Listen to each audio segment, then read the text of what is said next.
Quddiem l-iskandli li qed iwettaq dan il-gvern, il-kap tal-Oppożizzjoni u tal-Partit Nazzjonalista Simon Busuttil jiddikjara li hu jemmen u jwettaq politika differenti u li hu mhux fil-politika biex jitħammeġ. Jiena ma tlaqx ħajti biex niddedika ruħi għal din il-biċċa xogħol biex nitħammeġ.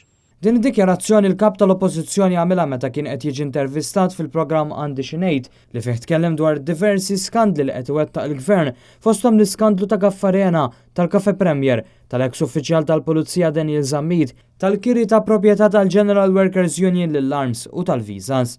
Simon Busuttil qal il-Partit Nazzjonalista jemmen li l-politika għandha ssir b'mod differenti u għandu jinstab ferm iktar kunsens bejn il-gvern u l-Oppożizzjoni.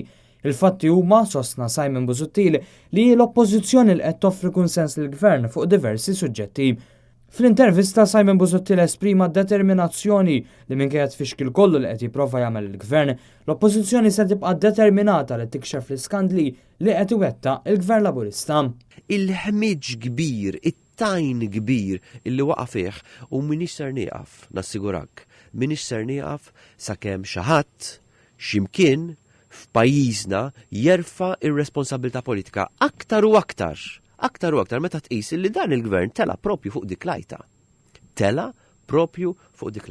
Dwar il-każ tad-deputat nazzjonalista Joe Cassar, Simon Busuttil qal li l-fatti huma li Joe Cassar hu politiku integru u li fil-fatt Gaffarena ma ħa xejn mingħand Joe Cassar iżda ħal miljuni mingħand il-Gvern Laburista.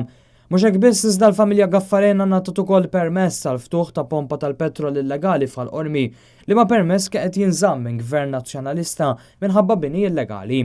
Kien għalhekk li ta' Gaffarena telqu minn mal-Partit Nazzjonalista u marru mal-Labor. Il-kap tal-Oppożizzjoni qal li l-Partit Nazzjonalista jinsab fi proċess li jkompli jaġġorna l-politika tiegħu u se jippubblika dokument dwar governanza, inizjattivi dwar it-traffiku u l-viżjoni ekonomika għall-futur ta' Malta.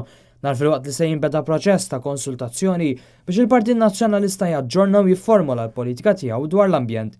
Simon Busuttil sostna li l-fatti juru li din hija oppożizzjoni kostruttiva li mhux biss se twettaq l-obbligi tagħha li tikkritika lill-Gvern iżda qed toħroġ ukoll il-proposti tagħha.